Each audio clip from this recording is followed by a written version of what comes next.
power shouldn't be used to harm society. It should be used to keep peace. You need force to keep peace because there is force existing in the world. Hey, what's going on? This is Raising Kings. I'm Kenya. If you're new to the channel, what we do here is I have unscripted conversations with my sons, and then we open up conversations that I think fathers and sons should be talking about. In today's episode, we're going to talk about what it means to be a man. And one of the things I'm noticing is that there's less and less importance, and people are trying to move away from this concept. But I think it's important for young boys to know this so that they can step into that role with dignity and pride. So what I did is I put it in front of my 10-year-old. I wanted to get his take on it, and surprisingly, he knows a little bit more than I gave him credit for. So adult men get like a power boost.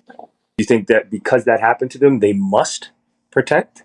They don't I don't think they should. They have to. Yeah. But it's good to, and also, if they're not going to, at least don't hurt. If you're not going to help, don't hurt. So I hear what you're saying is you believe men, after they acquired a certain level of strength, so I'm saying probably into their 20s, should be peacekeepers. Yeah. So they should use their strength to maintain peace. And they should just leave society alone.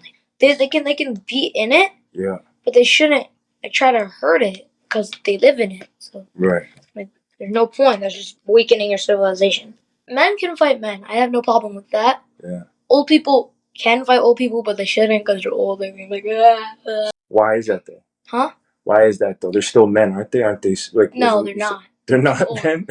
They're not they're men, but they don't. They're not they're not in their prime. They lost their quote unquote special ability.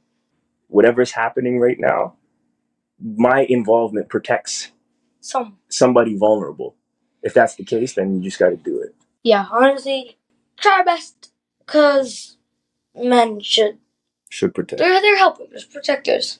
They got more strength than most. The power shouldn't be used to harm society. It should be used to keep peace. You need force to keep peace because there is force existing in the world. I like that he understands that, and that when he reads men, he looks at them and says, you guys are powerful, you're strong. I can't wait to be one of you. But I don't want to be one of you so I can go out and hurt people. I want to be one of you so I can make this world a better place, and I can protect the society and the world that I live in. And I think the most dangerous thing we have in society is an unhinged man. For me, it's very important for my sons to understand the idea of regulating their emotions and the problems that unhinged men create. I go back into my childhood and I think about kind of my early experiences with, an unhinged man. It was one evening, it was nighttime. My dad was a single dad and he was working. So I'm there, my cousin's down visiting. So he comes over, and I guess my neighbor was drunk, and he, for whatever reason, interpreted that my cousin was coming into the house to hurt us. So he comes over with a sledgehammer and he bangs on the door with it, and he's like, yo, get out of here. He's all belligerent, and he's trying to get at my cousin. We don't know that that's what he's doing. He's just screaming, get out, get out, get out. I'm probably,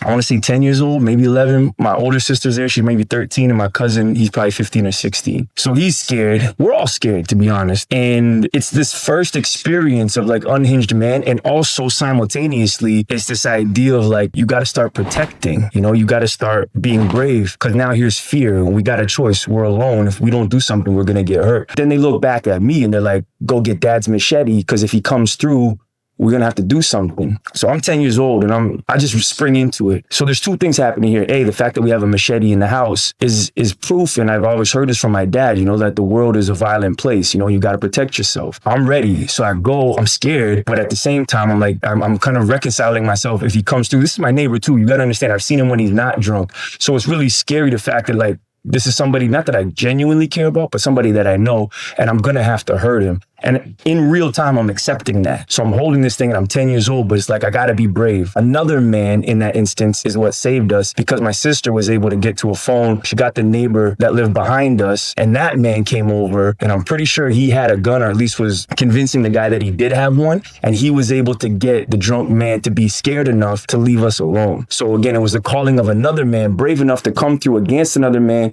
who's unhinged with the sledgehammer to use violence in another way to keep this situation all in order. This is what men do. As I've continued being a father, I start to realize fear is natural, bravery is learned. I don't tell my kids not to be afraid. I think it's a bad thing to do because you're actually just trying to control nature. Like, we have fear instincts for a reason, and they shouldn't be ashamed of the fact that they're afraid. They should learn what to do when they are afraid. One of my child, he has a stronger fear response than my older one. So when he was really young, we were eating dinner, like, just eating food or whatever, and a fly is buzzing around him. And when I mean he's freaking out, like, he is paranoid and he's freaking. He's like, oh, what's going on, Dad? Get away. He can't even eat his food. He's so unhinged, right? But I'm looking at him going, a fly is not dangerous. At this time, what I decided to do was I took the wings off of a fly and I put it in my hand and I brought him into the washroom. Now we have a powder room. I go in there, I shut the door, I put it down. He looks at it. He's got some distance from it, so he's not really worried. But I said, I'm going to put this in your hand. He's starting to tremble a little bit. He's getting nervous. He's getting scared. And I tell him, that's fear. You're feeling fear right now. What I'm going to need you to do is be brave right now. So I'm going to put this in your hand. And he's shaking. Dad,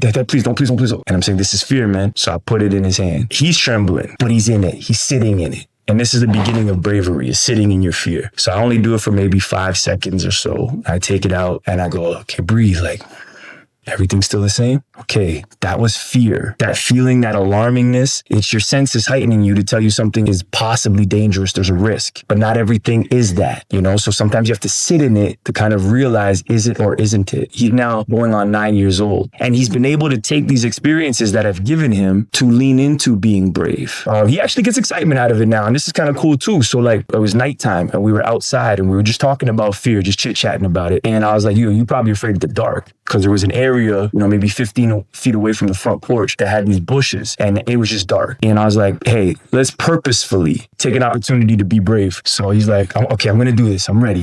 I can do this. So he walks over and I can see, the apprehensive steps as he gets closer to it, and he gets into the dark, and he stands there and he feels it. And then maybe, I'll say 5-10 seconds. I'm like, just, waiting for him to hold it. Then he steps out. He does that like step out, like, I got to get out of this space now. But then he walked back and the read on his face was pride. It was safety. It was security. It was a sense of comfort in himself. And that's the gift I want to give him. I want to give him the gift of feeling that he's capable and he can trust himself and he can do this and he can be strong and brave and confident. But this starts with men being able to regulate themselves. So in line with me making sure that my children don't grow up to be men who are unhinged, I don't allow them to have emotions that go without having conversations if I see them expressing themselves too loudly about something. So there was one time where my kids, obviously kids playing video games, brothers 2 years apart, they're going to fight. I'm hearing commotion going on in the basement and I'm kind of listening in to be like, all right, are they going to smooth it out? And then I hear not like furniture moving because they're little, but I hear things falling and I hear ruffling. I hear my younger one, he's crying, he's screaming. So then I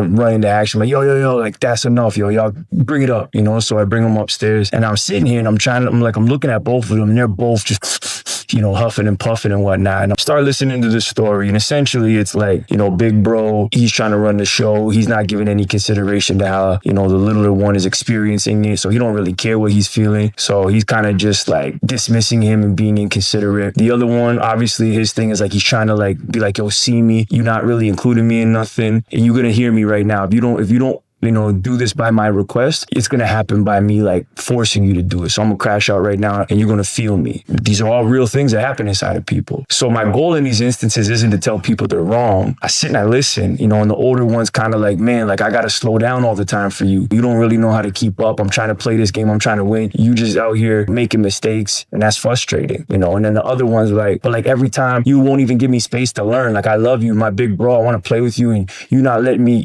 play with you. And every time I do one thing wrong, you just kicking me out and telling me where to go. And I'm listening to both sides. I'm like, yo, you guys both got real relevance here. What you're saying is real. So what I do with them is I let them just keep talking and understand that people have different perspectives and that you guys are brothers and you're going to be different because of age, because of, personality and, making like room to understand like how the other person's experiencing it. So they're able to talk it out. None of it's about the fact that like, well, you shouldn't have gotten angry. You shouldn't have. Nah, we're going to keep that because that's real. What we're going to look at is how can we get quicker better to understanding what's the root cause of that. Like, what's the root cause of the explosion afterwards? And they talk it out and they sit and they reason. And as they've gotten older, it's quicker for me to be like, snap, guys, have a seat for a second and, start wrapping this out, talk to each other. What's going on? And they're getting better at regulating themselves, but not hiding or kind of burying how they feel simply because like, well, if I do this, I'm gonna get in trouble. No, it's not you're gonna get in trouble. You're gonna bring up to the surface why it's important for us to have these conversations. That's not trouble. I'm not punishing anybody. We're gonna learn. We're not gonna punish.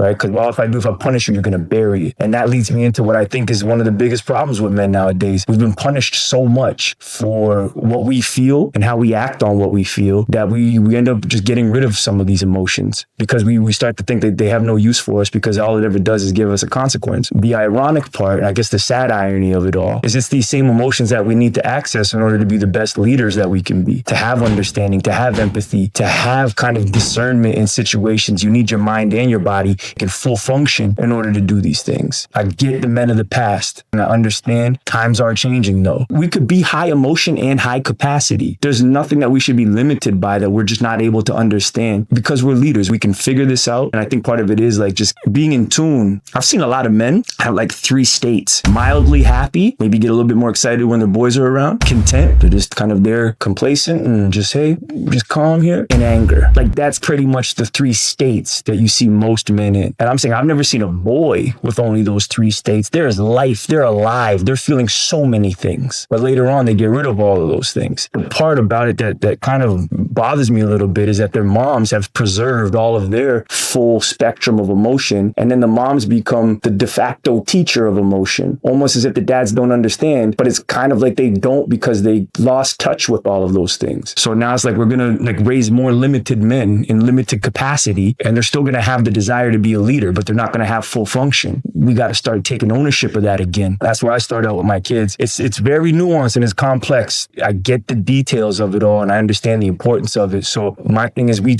absolutely, get into the feelings and make sure that we're not going to have any unhinged men when these guys get older. They're going to have order. They're going to have structure. They're going to have empathy, leadership skills, but it's all going to be based off having full capacity, emotional intelligence, and that physical dominance kind of packaged in one. And I think that's the best outcome for men. All right, so yeah, let's keep that in mind as we're parenting here, as we're fathering, we're passing things on to somebody. We're giving them a new opportunity through our lessons. So if you like what you're seeing here, join our legacy list. It's an email list where I'll be able to send out newsletters, content that I'm not really sharing on the channel here. If you're interested, go to www.raisingkingslife.com.